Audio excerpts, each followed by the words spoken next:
एक समय की बात है, एक बड़े से महल में एक राजा रहता था। वह बहुत लालची था। उसके पास बहुत सारे पैसे होने के बावजूद वह उससे संतुष्ट नहीं था। एक दिन एक बूढ़ा आदमी राजा के महल में आता है। वह राजा को एक अनोखा हीरा दिखाता है और कहता है कि इस हीरे से तुम जो कुछ भी मांगोगे वह तुम्हें मिल जाएगा। लेकिन उसने राजा को चेतावनी दी कि हर इच्छा की एक कीमत होगी। राजा बहुत खुश हो जाता है और हीरे को अपने पास रख लेता है। वह अपनी पहली इच्छा मांगता है कि उसे ढेर सारे सोने के सिक्के मिल जाएं। अचानक से उसका कमरा सोने के सिक्कों से भर जाता है। लेकिन राजा इतने में भी संतुष्ट नहीं होता है, उसे और सोना चाहिए होता है। वह और इच्छा मांगता है कि उसे गहने, जमीन और खजाने चाहिए। उसे वह सब भी मिल जाता है। जैसे जैसे राजा का लालच बढ़ता जा रहा था, वैसे वैसे उसके राज्य के लोगों को भुगतना पड़ रहा था। वह सब गरीब हो गए, उनकी जमीन बंजर हो गई, क्योंकि हीरे से मांगी गई इच्छाओं की कीमत उसके राज्य के लोगों को चुकाना पड़ रहा था। लोग गिड़गिड़ाते रहे राजा के सामने कि वह रुक जाए, लेकिन राजा ने उनकी एक न सुनी।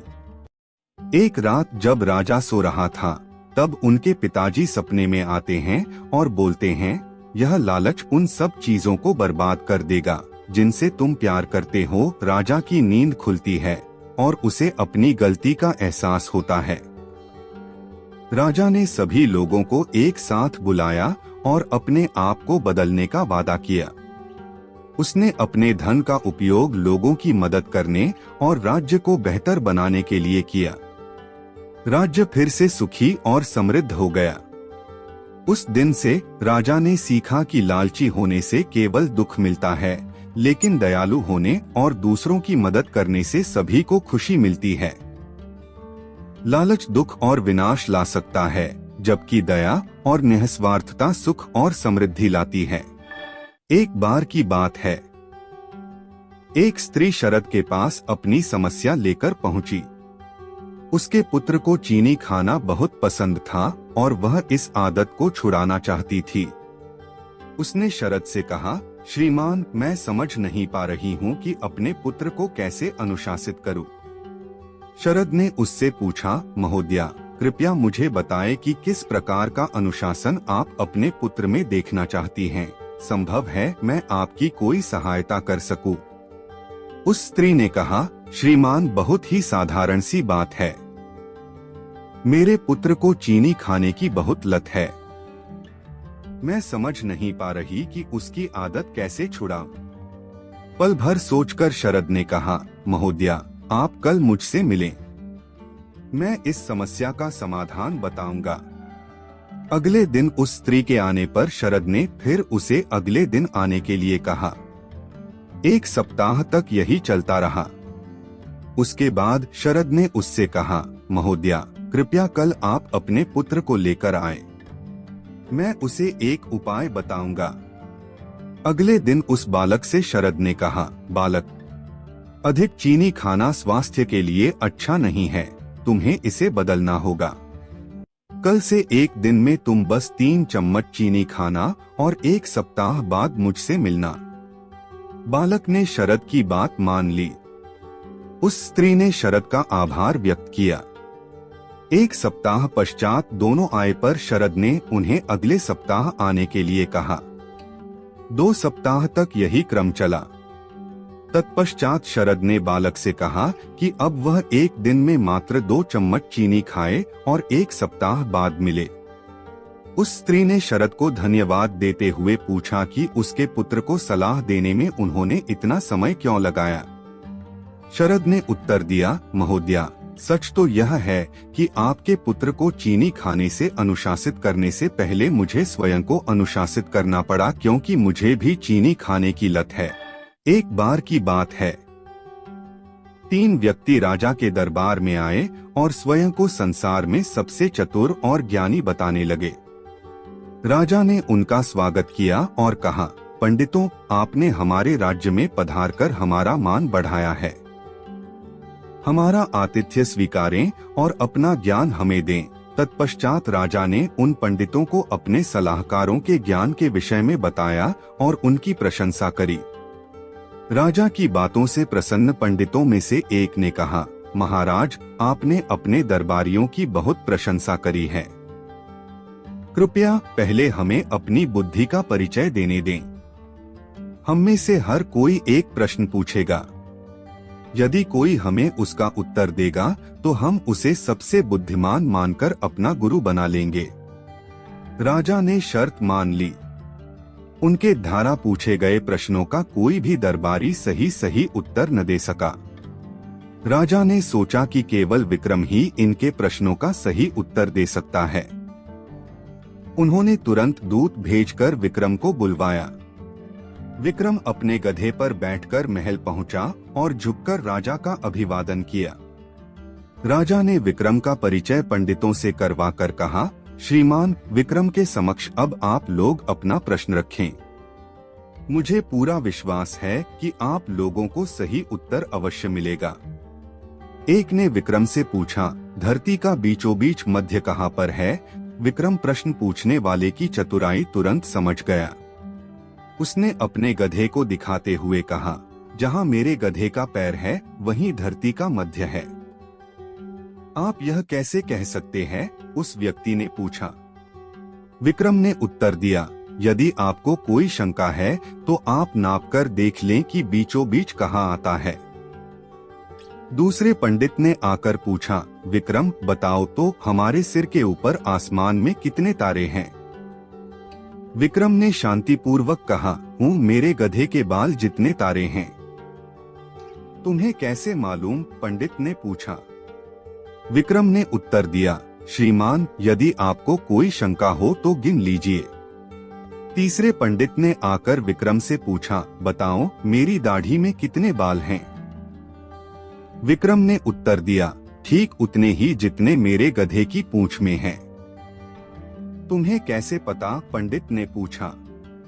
विक्रम ने कहा, यदि आपको कोई शंका है तो आइए गिन लेते हैं। आप दाढ़ी से एक बाल निकालिए और मैं अपने गधे की पूंछ से एक बाल निकालूंगा। पंडित ने भयभीत होकर राजा से कहा, हे राजन, हम अपनी हार स्वीकार करते हैं। हमसे भी बुद्धिमान व्यक्ति आपके राज्य में हैं। आज से विक्रम को हम लोग अपना गुरु स्वीकार करते हैं। किसी गांव में श्यामू नाम का किसान रहता था। स्वभाव से वह बहुत ही अच्छा था। उसका एक खेत था जो बहुत छोटा था, जिस कारण उसके बड़े परिवार का गुजर बसर बहुत मुश्किल से ही हो पाता था। श्यामू अपने खेत में बहुत मन लगाकर काम करता, लेकिन खेत छोटा होने के कारण काम कुछ ही घंटों में खत्म हो जाता था। उसके बाद वह खाली रहता था। काम के बाद का खाली समय श्यामू को बिताना भारी पड़ता था। इसलिए उसने एक दिन सोचा कि क्यों न इस खाली समय में गांव के ही सेठ जी के खेत पर मजदूरी कर लिया जाए। इससे खाली समय भी कट जाएगा और घर में पैसे की कमी भी कुछ दूर हो जाएगी। गांव के सेठ जी बड़े भले इंसान थे। श्यामू जब उनसे काम मांगने गया तो सेठ जी ने कहा, तुम्हें मेरे खेत पर मजदूरी करने की जरूरत नहीं है। आज से मैं पूरे खेत की जिम्मेदारी तुमको देता हूँ। जो भी फसल होगी आधा मुझे दे देना और आधा तुम ले जाना। सेठ जी के इस भले व्यवहार से श्यामू बहुत खुश हुआ और अगले ही दिन उनके खेत पर काम शुरू कर दिया। वह प्रतिदिन सुबह सबसे पहले अपने खेत का काम खत्म करता और फिर सेठ जी के खेत में काम करने चला जाता था। एक दिन दोपहर को जब श्यामू सेठ जी के खेत में हल चला रहा था, उसी वक्त उसका पैर किसी सख्त चीज से टकराया। जब उसने मिट्टी हटाकर देखा तो वहां पर मिट्टी से बना एक छोटा मटका था, जिसके ऊपर लाल कपड़ा बंधा हुआ था। श्यामू पहले तो थोड़ा डर गया, लेकिन फिर भी उसने थोड़ा साहस करते हुए मटके पर बंधा कपड़ा हटाया। जैसे ही उसने मटके के अंदर देखा, उसके आश्चर्य का ठिकाना न रहा। उसमें सोने के कई आभूषण थे। श्यामू को अब समझ ही नहीं आ रहा था कि वह इन कीमती आभूषणों का क्या करे। एक ओर वह सोचता, इसे किसी सुनार को बेचकर अपने घर की पैसे की कमी हमेशा के लिए खत्म कर देता हूँ। वही दूसरे ही पल सोचता कि यह जमीन सेठ जी की है, ये उन्हें ही सौंपना उचित होगा। काफी देर तक उलझन में पड़े रहने के बाद वह अंत में सेठ जी के घर ही गया। उसने सेठ जी को सारी कहानी बताकर मटका उन्हीं के सामने रख दिया। मिट्टी का वह मटका देखकर सेठ जी उसे पहचान गए और बोले, ये मेरी दादी के आभूषण हैं। मैं कई वर्षों से इसे खोजने की कोशिश कर रहा था। मुझे पता नहीं था कि ये कहाँ गड़े हुए हैं। इन्हें अचानक खोजकर तुमने बहुत बड़ा उपकार किया है। तुम्हें इस काम के लिए कोई बड़ा इनाम तो मिलना ही चाहिए। सेठ जी, मुझे आपने अपने खेत पर काम दिया, यही बहुत है। अब मुझे कोई इनाम नहीं चाहिए। श्यामू ने सेठ जी से हाथ जोड़कर आग्रह किया। फिर सेठ जी ने कहा, श्यामू, मैं जानता हूँ तुम बहुत मेहनती और ईमानदार हो, लेकिन इनाम तो तुम्हें स्वीकार करना ही होगा। सेठ जी थोड़े देर रुके और फिर कहा, मेरे जिस खेत पर तुम काम कर रहे हो, आज से वह तुम्हारा है। तुम उसके मालिक हो। सेठ जी के मुंह से यह बात सुनकर श्यामू खुशी से झूम उठा। उसकी आंखों में खुशी के आंसू थे। वह मन ही मन सोच रहा था कि यदि वह लालच में पड़कर अपनी ईमानदारी को भूल जाता तो उसे इतना बड़ा इनाम नहीं मिलता।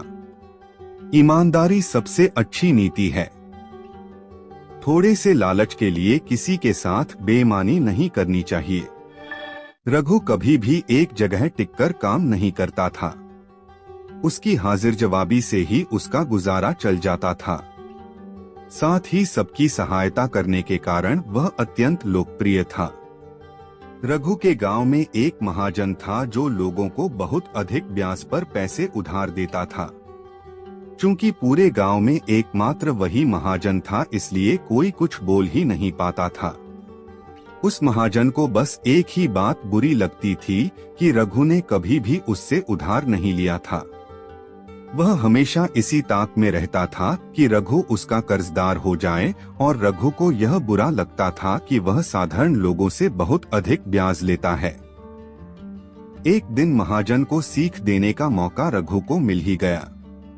रघु ने महाजन को छज्जे पर खड़ा देखा।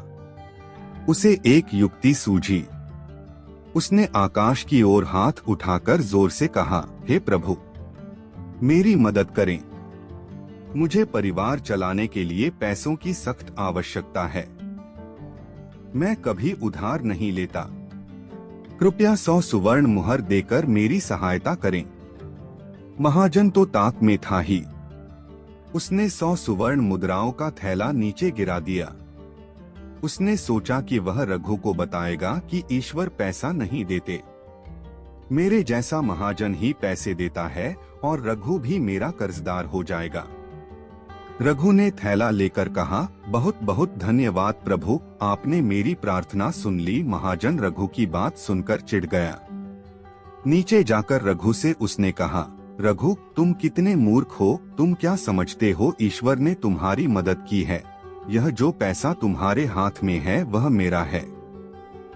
मेरे जैसे बड़े दिल वाला ही मदद कर सकता है। कोई बात नहीं, तुम बाद में मुझे वापस कर देना। रघु ने तुरंत कहा, तुम मुझे मूर्ख कह रहे हो, मैं तुम्हें भली भांति जानता हूँ। ईश्वर ने मेरी मदद की है, मुझे मूर्ख मत बनाओ। महाजन की बात रघु ने नहीं मानी। अंत में महाजन ने कहा, ठीक है, अभी पता चल जाएगा कि कौन मूर्ख है। मेरे साथ मुखिया जी के पास चलो, वही निर्णय करेंगे। रघु तो यही चाहता था। उसने कहा, ठीक है, चलूंगा, पर देखो मेरे पास पहनने के लिए अच्छे कपड़े नहीं हैं। यदि अच्छे कपड़े में नहीं चलूंगा तो तुम नहीं जीतोगे, इसलिए पहले कपड़े। महाजन ने सोचा कि निर्णय तो मेरे ही पक्ष में होना है। कम से कम रघु को अच्छे कपड़े दे देता हूँ। उसने अपने कपड़े दे दिए। इसी प्रकार रघु ने महाजन से कोट, जूते और यहाँ तक कि घोड़े का भी इंतजाम करवा लिया। दोनों घोड़े पर सवार होकर मुखिया जी के पास पहुँचे। मुखिया जी को अपनी बात बताकर महाजन ने न्याय मांगा। मुखिया जी ने बारी बारी से दोनों को देखा और फिर रघु से बोला, तुम्हें कुछ कहना है क्या? रघु ने कहा, हुजूर, इस व्यक्ति की बुद्धि खराब हो गई है। जो कुछ भी मेरे पास है उसे यह अपना बताता है। यदि आप उससे पूछें कि मेरे कपड़े, जूते, घोड़े किसके हैं, तो यह उसे भी अपना ही बताएगा।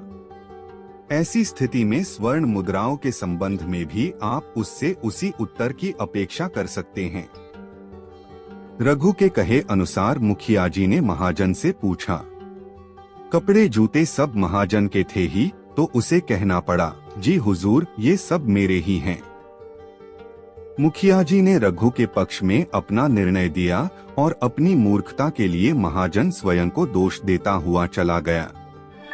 एक बार सुशील के गांव में मेला लगा। कई महीनों से सुशील को इस मेले में जाने का मन था। वह वहां जाकर कुछ खेलों में अपनी किस्मत आजमाना चाहता था। सुशील के दोस्तों ने कहा कि वे भी साथ चलेंगे, पर वह जानता था कि वह अपने दोस्तों के सामने खेलों में भागीदार नहीं बन सकता था। उसको अपने दोस्तों के सामने हारने की भी चिंता थी। उसे डर था कि यदि वह हार गया तो उसके दोस्त उसे असमर्थ समझकर उसका सम्मान करना छोड़ देंगे। वह किसी भी हालत में जीतना चाहता था। मेले में सुशील अपने दोस्तों के साथ चल दिया और उसने सोचा कि मेले में ही कुछ उपाय सोच लेगा। मेले में बहुत सी दुकानें थीं, उसमें से एक दुकान में तीर से निशाना मारने का खेल था। सही निशाना लगाने पर बहुत बढ़िया इनाम भी था। सुशील ज्यादा अनुभवी तो नहीं था, पर वह निशाना लगाकर जीतना चाहता था। उसको यह भी डर था कि अगर निशाना सही नहीं लग पाया तो उसके दोस्त उसकी खिल्ली उड़ाएंगे। फिर उसने कुछ सोचा और तीर उठाकर अपने दोस्तों से कहा कि वह इस खेल के माध्यम से उन्हें कुछ व्यवहारिक ज्ञान देगा। उसे लगा कि इस प्रकार यदि वह विफल भी हुआ तो भी वह अपने दोस्तों के सामने अपनी इज्जत बचा पाएगा। वे सब दुकान की ओर चल दिए जहां सुशील को देखने के लिए भीड़ जुट गई थी। यह सुशील के लिए पक्की चुनौती थी। उसने धनुष और 3 तीर उठाए और सब लोगों से कहा, अब मैं आपको जीवन के बारे में सिखाता हूँ, मुझे ध्यान से देखिएगा। सुशील ने निशाना साधा और तीर छोड़ा, पर निशाना सही जगह न लगा। भीड़ ने अत्यंत निराशा प्रकट करते हुए आह भरी। सुशील शांत रहा और बोला, तीर मारते वक्त मैंने सोचा था कि मैं एक योद्धा हूँ, इसी कारण मेरा निशाना चूक गया। जब हम युद्ध में लड़ने जाते हैं तो निशाना चूक सकता है। यही वजह है कि हम युद्ध हार जाते हैं। फिर उसने दूसरा तीर उठाया और निशाने की ओर छोड़ा, पर इस बार भी तीर निशाने से चूक गया। भीड़ ने फिर शोर मचाया। सुशील शांत मुद्रा में बोला, मैं आप लोगों को सिखाना चाहता था कि लक्ष्य पर अपना ध्यान केंद्रित करना बहुत जरूरी होता है, वरना निशाना सही जगह पर नहीं लगेगा। तीसरी और आखिरी बार सुशील ने फिर तीर साधा। इस बार तीर सही जगह पर लगा। अचूक निशाना देख भीड़ चिल्ला पड़ी और करतल ध्वनि से सुशील की सराहना की। अपनी इच्छा पूरी करके सुशील घर की ओर चलने लगा और यह बताना भूल गया कि यह निशाना किस लिए साधा था। भीड़ ने सुशील को शांत देखकर पूछा, अब की बार आपने यह निशाना किसके लिए लगाया? सुशील ने मुस्कुराते हुए कहा, यह निशाना तो मैंने अपने लिए लगाया। मित्र और बाकी एकत्रित लोग इस जवाब से सहमत हो गए और सुशील प्रसन्न था, उसकी लाज जो रह गई थी। एक गरीब आदमी अपनी गरीबी से इतना नाखुश था कि उसने निकट के नदी में अपने जीवन को समाप्त करने के बारे में सोचा। जब वो व्यक्ति नदी के पास गया, वहां नदी के किनारे पर एक साधु महाराज थे। उन्होंने उसे ऐसा करने से रोक दिया। साधु ने उस व्यक्ति से जीवन खत्म करने का कारण पूछा तो उस आदमी ने सारी बात साधु महाराज को बताई। आदमी की परेशानियों को सुनकर साधु महाराज ने उसे बताया कि मेरे पास एक उपाय है। मेरे पास एक ऐसा जादुई जग है जो तुम्हारी सभी इच्छाओं को पूरा करेगा, लेकिन जब भी यह जग टूट जाएगा उसी समय तुमसे सब कुछ छिन जाएगा और फिर सब कुछ गायब हो जाएगा।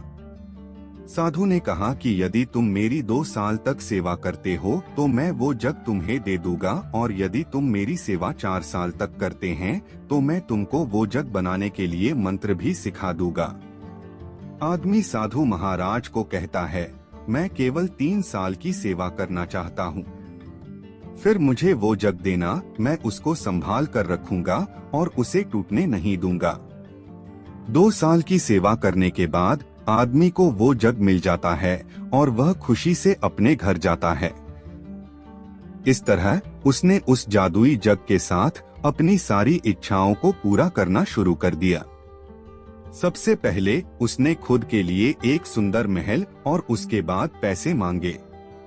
इस तरह उसके आसपास के गांवों और शहरों में चर्चा शुरू हो गई। अब वो उन सभी को खाने के लिए बुलाता और उनसे अच्छा व्यवहार करता, परंतु अब उसने शराब पीनी शुरू कर दी। एक दिन उसने शराब पीकर वो जग सिर पर रख लिया और नाचना शुरू कर दिया। अचानक वह जग उसके सिर से गिर गया और टूट गया। जग के टूटने के बाद सब कुछ गायब हो गया। अब आदमी ने पश्चाताप करना शुरू कर दिया और कहा, काश मैंने शराब न पी होती, थोड़ा वक्त और रुककर महाराज जी से वो जग बनाने की तरकीब सीख ली होती। इससे हमें यह शिक्षा मिलती है कि हमें कोई भी काम करने के लिए जल्दबाजी नहीं करनी चाहिए। पहले उसके बारे में अच्छी तरह से ज्ञान लेना चाहिए, फिर ही काम शुरू करना चाहिए।